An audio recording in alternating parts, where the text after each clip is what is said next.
यस्य भूमि प्रेमान्तरिक्षमुतोदरं दिवं यशक्रे मूर्धनं तस्मै ज्येष्ठाय ब्रह्मणे नमः। जो व्यथाएं प्रेरणा दे उन व्यथाओं को दुलारो, जूझ कर कठिनाइयों से रंग जीवन का निखारो। वृक्ष कट कट कर बढ़ाए और दीप बुझ बुझ कर जलाए, मृत्यु से जीवन मिले तो आरती इसकी उतारो। मृत्यु से जीवन मिले तो आरती इसकी उतारो। इस भारत देश का बेड़ा जब मझधार जा रहा था, तभी टंकारा गुजरात से एक मल्ला भी आ रहा था। ऋषिराज तेज तेरा चारों ओर छा रहा है, तेरे बताए मार्ग पर ये संसार आ रहा है। तेरे बताए मार्ग पर ये संसार आ रहा है। बोली वैदिक धर्म की कुछ पंक्तियां ऋषि को समर्पित हैं। प्रकाश रत्न कवि जी ये पंक्तियां बहुत सुंदर तरीके से उन्होंने लिखी और वो गाया करते थे। जय जय ऋषिवर हे दयानंद, जय जय ऋषिवर हे दयानंद। ऋषि दयानंद योगी दयानंद, जय जय ऋषिवर हे दयानंद। जय ऋषिवर हे दयानंद, जय जय ऋषिवर हे दयानंद। जय जय ऋषिवर हे दयानंद, जय जय ऋषिवर हे दयानंद। जय जय ऋषिवर हे दयानंद। ऋषि दयानंद योगी दयानंद, ऋषि दयानंद योगी दयानंद। जय जय ऋषिवर हे दयानंद, जय जय ऋषिवर हे दयानंद। जय जय ऋषिवर हे दयानंद। गुरु दयानंद योगी दयानंद, गुरु दयानंद यति दयानंद। जय जय शिवर हे दयानंद, जय जय शिवर हे दयानंद। जय जय शिवर हे दयानंद। कर आर्य जाति गौरव बखान, कर आर्य जाति गौरव बखान। वैदिक युग का कर कीर्तिगान, वैदिक युग का कर कीर्तिगान। ऋषि संतति कर दी सावधान, ऋषि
को सभ्यता में रंग दे के लाया था।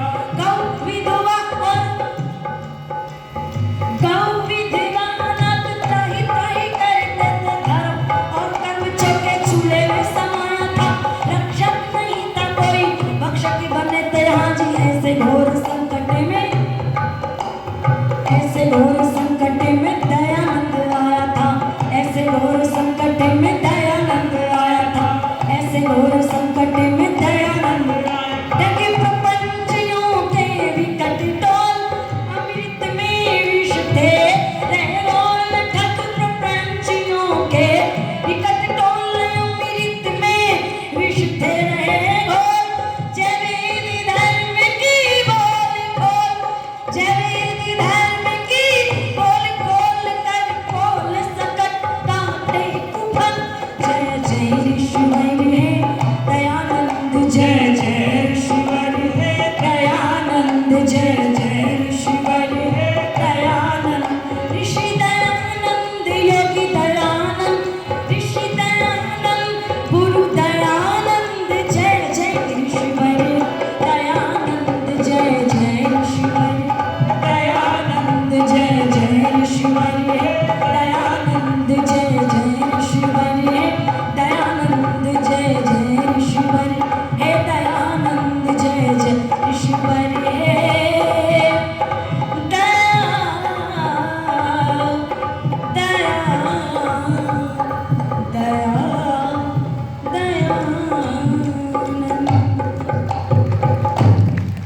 बोले महर्षि दयानंद सरस्वती की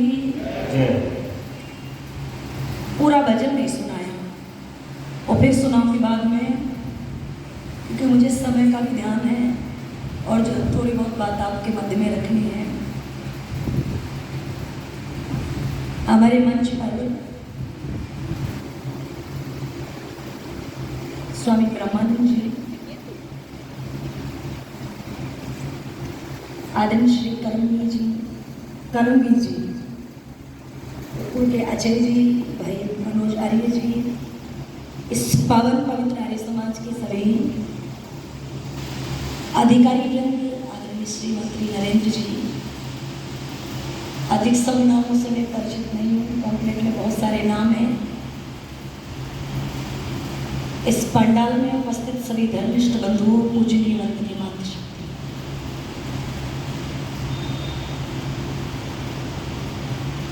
संसार में जितने भी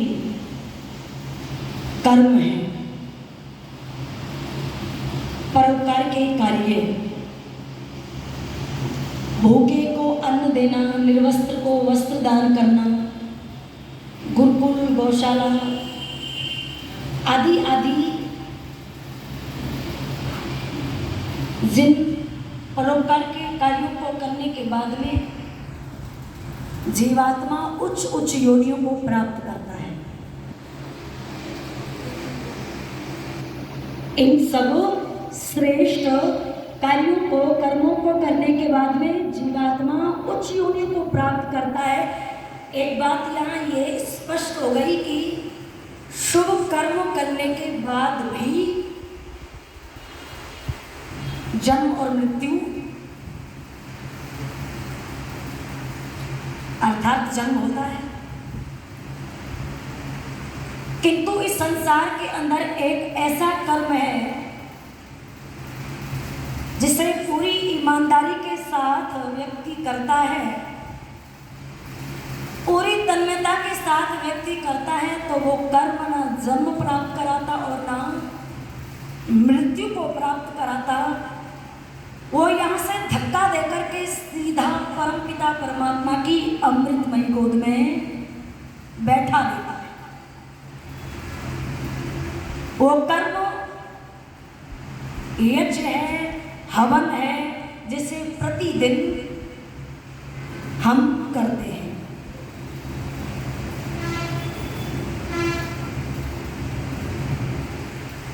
श्रेष्ठ कर्मों में श्रेष्ठतम कार्य,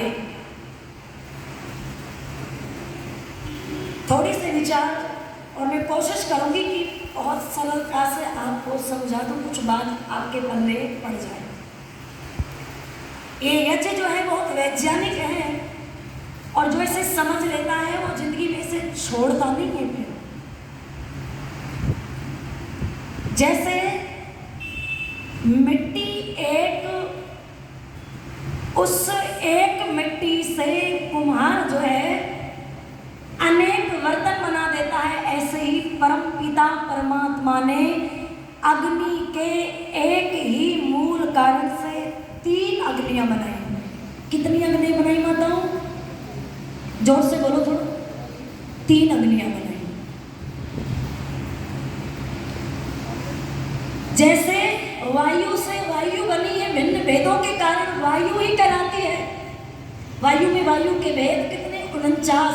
उनके गुण, उनके कर्म, उनके स्वभाव दुनिया में किसी के पास नहीं है, वो सब हमारे पास है। किसान ने बीज लिया, ट्रैक्टर पर बैठा, बीज खेत में डाला, जुताई की, पानी दिया, या पहले पानी दिया फिर जुताई की, बीज डाल के, बीज डाल करके किसान घर आ गया। अब बीज ऐसे डला हो, ऐसे डला हो, उल्टा सीधा कैसे भी एक बार खेत में डल जाए। किसान आकर के घर सो गया। अब जो क्रिया होनी है, ये जो 3 अग्नियां, एक अग्नि का नाम है भौतिक अग्नि, जो पृथ्वी के केंद्र में परमपिता परमात्मा ने स्थापित की जीवों के कल्याण के लिए। जैसे हमारे शरीर के बिल्कुल ठीक मध्य भाग में नाभि है, ऐसे ही पृथ्वी के केंद्र में परमपिता परमात्मा ने भौतिक अग्नि को स्थापित किया। दूसरी अग्नि द्युलोकी अग्नि, सूर्य की अग्नि दिखाई देती है, और तीसरी अग्नि है विद्युत की अग्नि।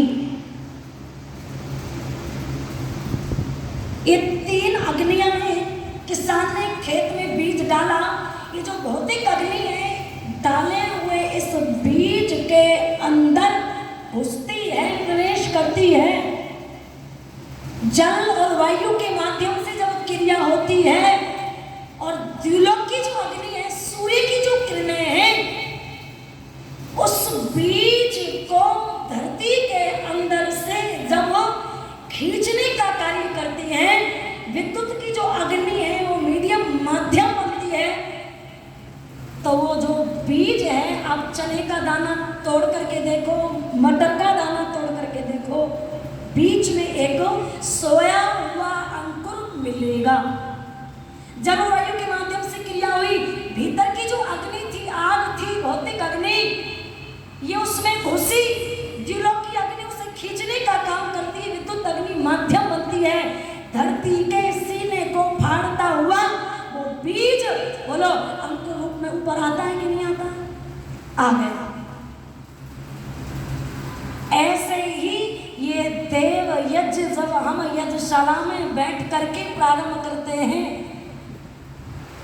सामग्री घी जब लेकर के बैठते हैं, आहुति प्रदान करते हैं, तो आपके डाले हुए पदार्थ का रस इस भौतिक अग्नि ने निकाला, भाव बना करके वायुमंडल में वितरित कर दिया, और उस वायु ने ऊपर बादलों में जल का शोधन। दुनिया में केवल और केवल एक कर्म ऐसा है, देव यज्ञ, जो पूर्ण रूप से भौतिक भी है और पूर्ण रूप से आध्यात्मिक भी है। कैसे ये स्पष्ट करूंगी? आपने यज्ञ किया शुद्ध सात्विक घी से गाय के, आपने बहुत ऋतु के अनुसार सामग्री बनाई, आपने अग्नि में डाली, उस अग्नि ने उस डाले हुए पदार्थ में से रस निकाला, भाप वायु को वितरित कर दिया, वायु का शोधन हुआ। ये कौन सा लाभ है? ये भौतिक लाभ है। ऊपर चला गया वो पदार्थ आपका, तो बोलो जल का शोधन हुआ, ये भौतिक लाभ है।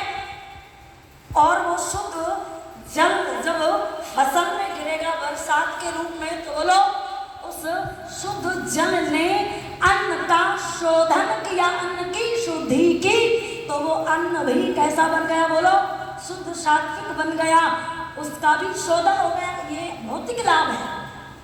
जल का शोधन हुआ भौतिक लाभ, वायु का शोधन हुआ भौतिक लाभ, अन्न का शोधन हुआ ये भौतिक लाभ। और जब उस शुद्ध सात्विक अन्न को आपने भोजन के रूप में ग्रहण किया, तो ये भौतिकता जो है तुरंत मुंह में गया। भौतिकता जो है किसमें परिवर्तित हो गई, आध्यात्मिक में परिवर्तित हो गई। आपने अन्न खाया, उस अन्न से शरीर के अंदर जो पहली धातु बनती है, उस धातु का नाम क्या है, अन्न से रस बना, रस से रक्त बना, रक्त से मांस बनी, मांस से मज्जा बनी, मज्जा से मेद बनी, मेद से हड्डियां बनी, हड्डियों से शुक्र तत्व बना, शुक्र तत्व से ओज बना, ओज से मन बना। इसलिए कहते हैं ना बड़े बुजुर्ग लोग, जैसा खाओगे अन्न वैसा बनेगा मन, और जैसा पियोगे पानी वैसी बोलोगे वाणी। मन का संबंध किससे है, मन का संबंध अन्न से है। जब आपकी वायु शुद्ध थी, जब आपका जल शुद्ध था, तो आपका अन्न भी शुद्ध हुआ।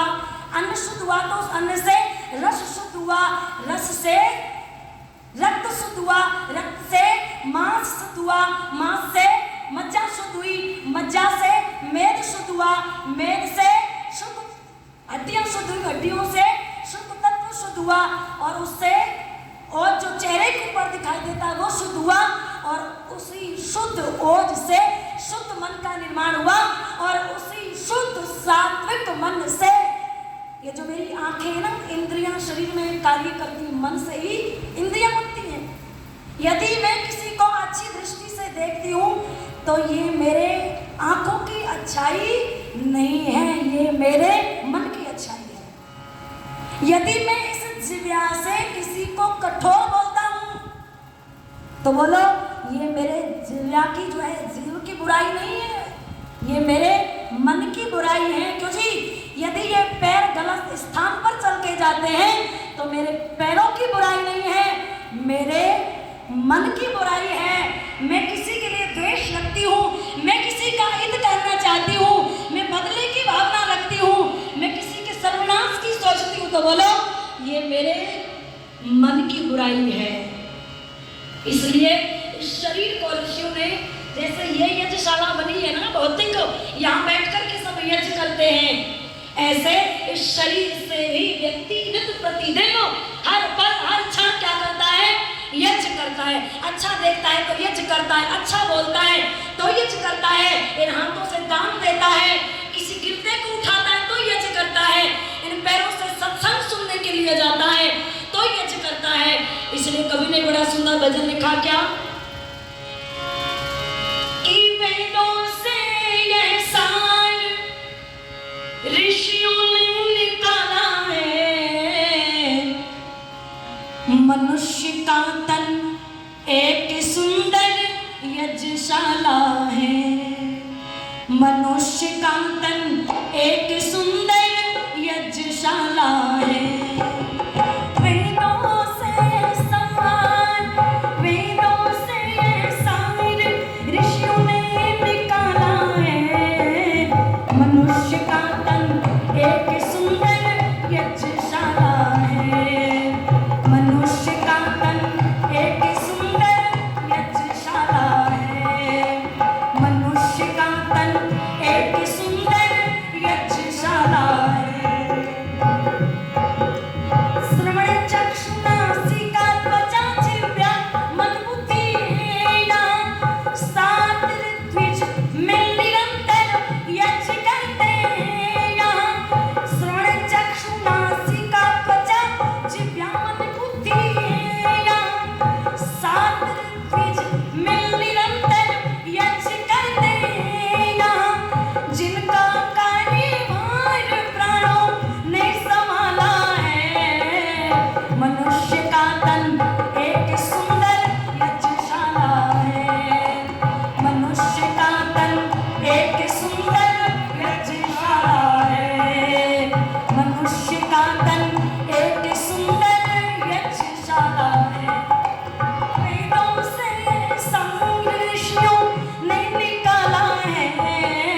मनुष्य का तन एक सुंदर यज्ञशाला है, मनुष्य का तन एक सुंदर यज्ञशाला है।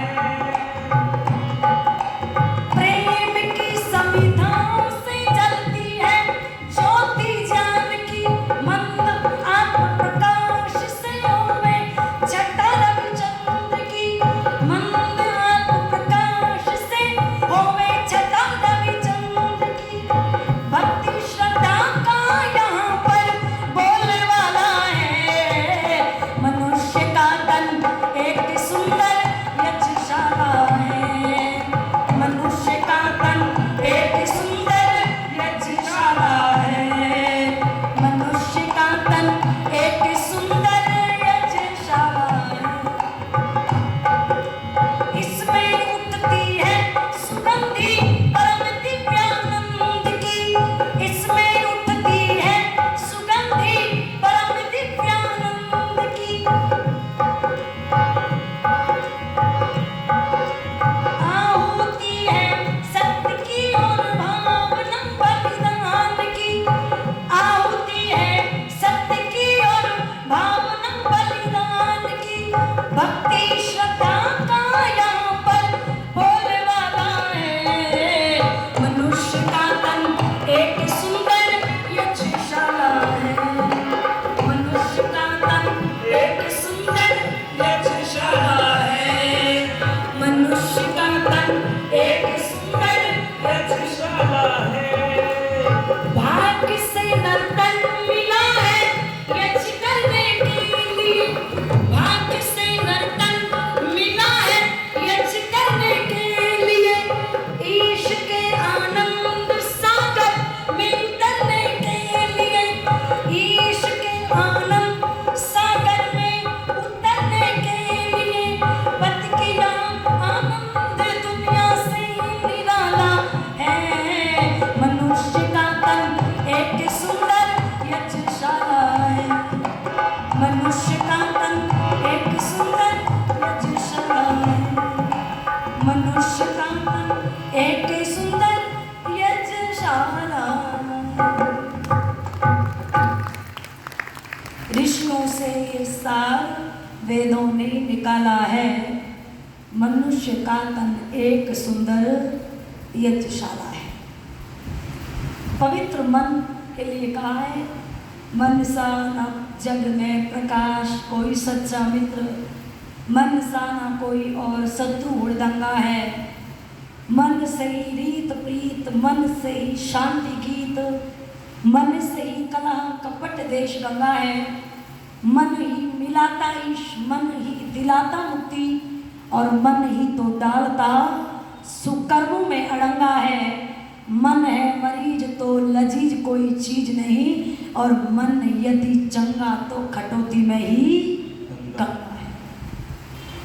मन से इंद्रियां कार्य करती हैं, यदि मन पवित्र है तो इंद्रियां भी पवित्र होंगी, और उन इंद्रियों से किए हुए कर्म भी बोलो पवित्र होंगे। और जब कर्म पवित्र होंगे तो संस्कार बोलो। इस संसार में कोई सबसे कठिन कार्य है तो अपने संस्कारों को बदलना है। यज्ञ के उपरांत व्यक्ति के अंदर कितने सात्विक भाव पैदा हो जाते हैं। सर्वे भवन्तु सुखिनः, सर्वे सन्तु निरामया, सर्वे भद्राणि पश्यन्तु मा कश्चित् दुःखभाग् भवेत्। सबका भला करो भगवान, सब पर दया करो भगवान, सबको दो वेदों का ज्ञान, और सबका सब विधि हो कल्याण। और फिर देखो संगठन की ताकत में अकेले नहीं करते यज्ञ। पति कहता है देवी बैठो, आओ ना यज्ञ करेंगे दोनों मिलकर। ऋषि दयानंद को पढ़ो, वो कहते हैं पति पत्नी दोनों मिलकर के यज्ञ करें, अपनी अपनी आहुति प्रदान करें। और यदि किसी कार्य से पति बाहर गया है तो पत्नी यज्ञ करे और पति के बट की आहुति पत्नी प्रदान करे। और जिस दिन पत्नी अनुपस्थित हो उस दिन पति जो है पत्नी के हिस्से की आहुति यज्ञकुंड में प्रदान करे। यज्ञ संपन्न हुआ, बड़ा सात्विक मन हुआ। और फिर देखो ऐसे हाथ जोड़ करके नमस्ते, क्यों माताओं करती है कि नहीं करती? पति भी नमस्ते करता है और पत्नी भी नमस्ते करती है। एक साहित्य जगत में बहुत बड़े लेखक हिंदी समालोचना के क्षेत्र में जिनका बहुत बड़ा नाम पंडित नगेंद्र, उनके जीवन की घटना मैंने एक जगह पढ़ी।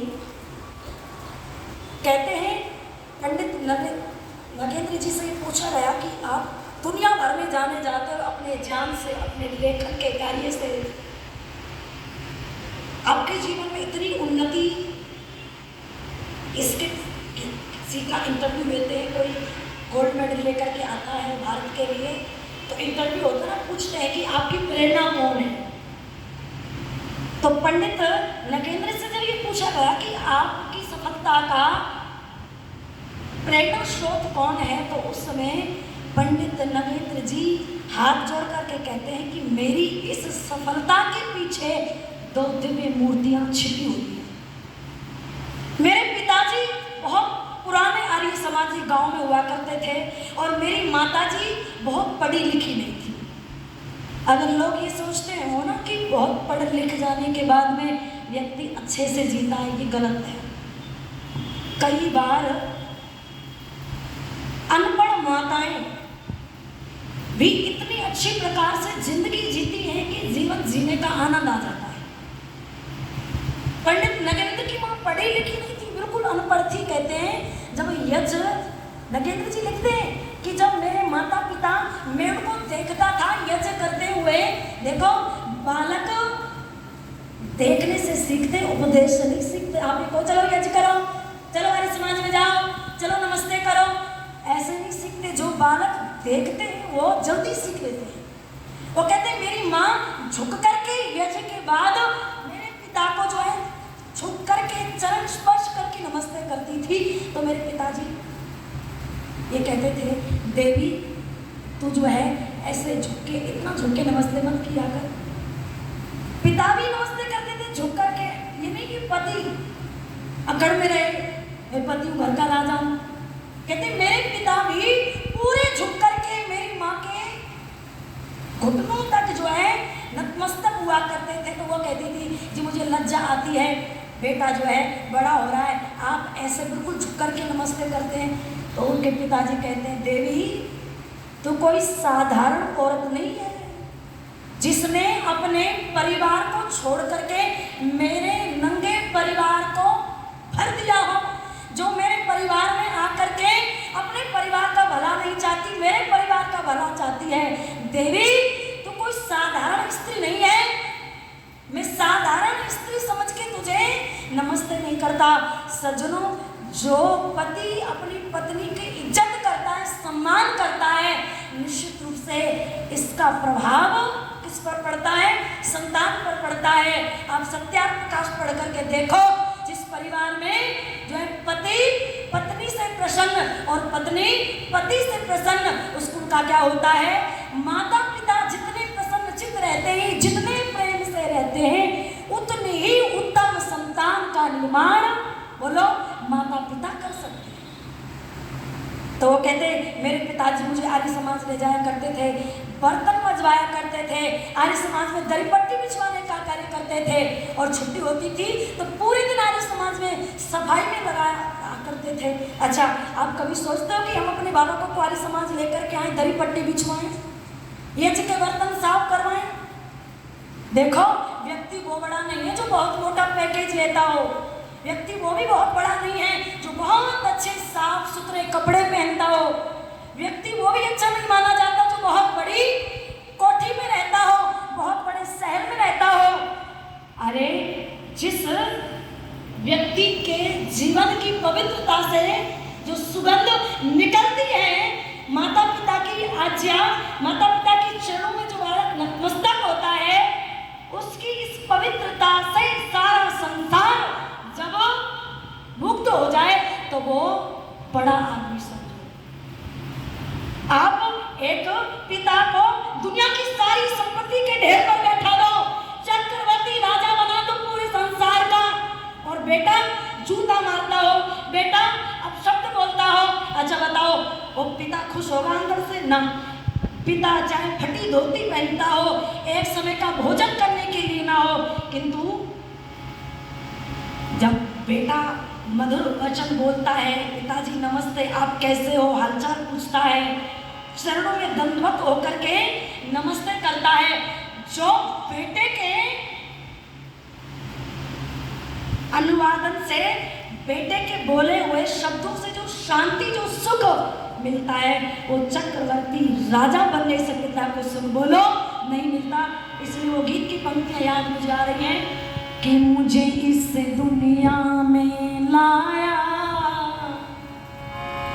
मुझे बोलना चलना सिखाया,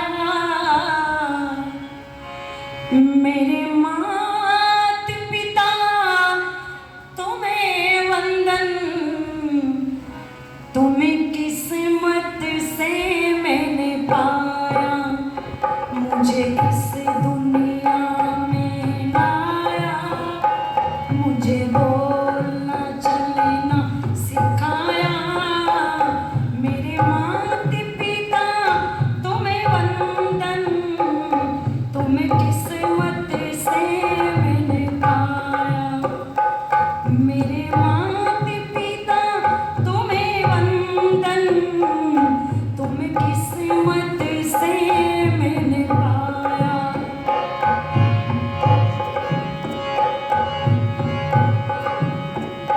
मैं जब से जग में आया, बन तुम ही शीतल छाया, कभी नहीं गाया कंधों पर, कभी गोदी में बैठाया, मेरे सर पर हाथ रख कर, मेरे सर पर हाथ रख कर, बस प्यार ही प्यार लुटाया, मेरे माता पिता तुम्हें वंदन, तुम्हें किस्मत से मैंने पाया, मेरे माता पिता तुम्हें वंदन, तुम्हें किस्मत से मैंने पाया, मेरे माता पिता तुम्हें वंदन, तुम्हें किस्मत से मैंने पाया।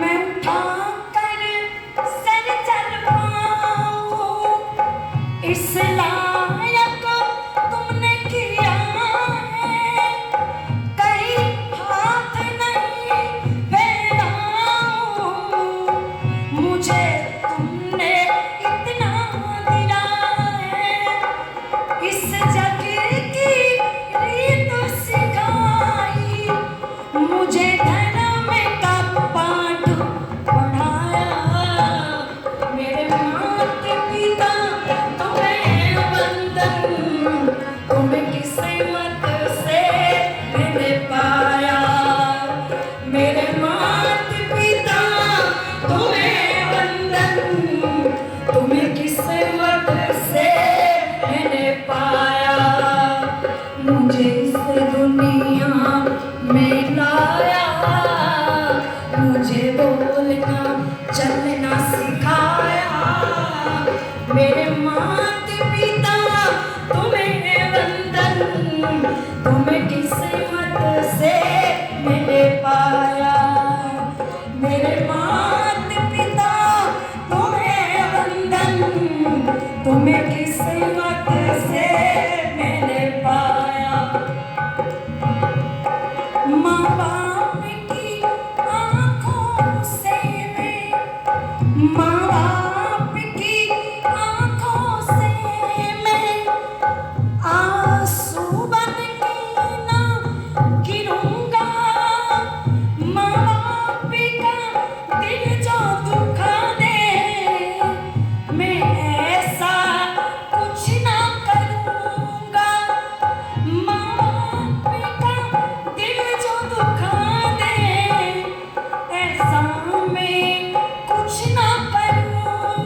दुनिया में लाया, मुझे बोलना चलना सिखाया। मेरे माता पिता तुम्हें वंदन, मेरे माता पिता तुम्हें वंदन। तुम किस्मत से मैंने पाया, तुम किस्मत से मैंने पाया, तुम किस्मत से मैंने पाया। निश्चित रूप से इन दो यजों को जो समझ लेता है, देव यज और पितृ यज, वो मानव ऋषि का सच्चा भक्त है। और जिसने इनको ना समझा, वो कहते ना मंत्र जपते रहो भाड़ों की तरह, कोई बदलाव नहीं आएगा। ये थोड़े से विचार आपके मध्य में रखे। आप सबका बहुत बहुत धन्यवाद। एक माता जी कह रही थी वो माँ का भजन जरूर सुना देना, अब समय नहीं है। मोहन जी 2 मिनट ले लो, फिर एक माँ का भजन है। माता जी कह रही थी चलो केवल 2 मिनट, क्योंकि पिता की बात कह रही है, माँ की सीधा भजन सुना देना। तू कितनी अच्छी है, तू कितनी भोली है, प्यारी प्यारी है। ओ माँ,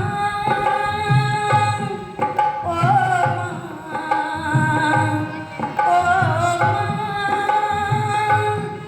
ओ माँ, ये जो दुनिया है ये बने कांटों का, तू फुलवारी है। ओ माँ, ओ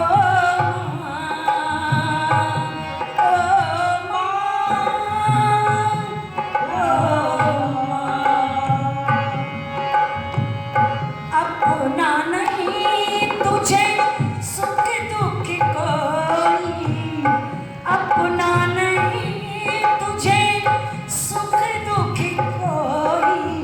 मैं मुस्काया तू मुस्काई, मैं मुस्काया तू मुस्काई, मैं रोया तू रोई। मेरे हंसने पे और मेरे रोने पे तू बलिहारी है। ओ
अब भी जब जब याद आते हैं वो तेरे एहसान मान, तुझसे बढ़कर कोई नहीं है दुनिया में भगवान।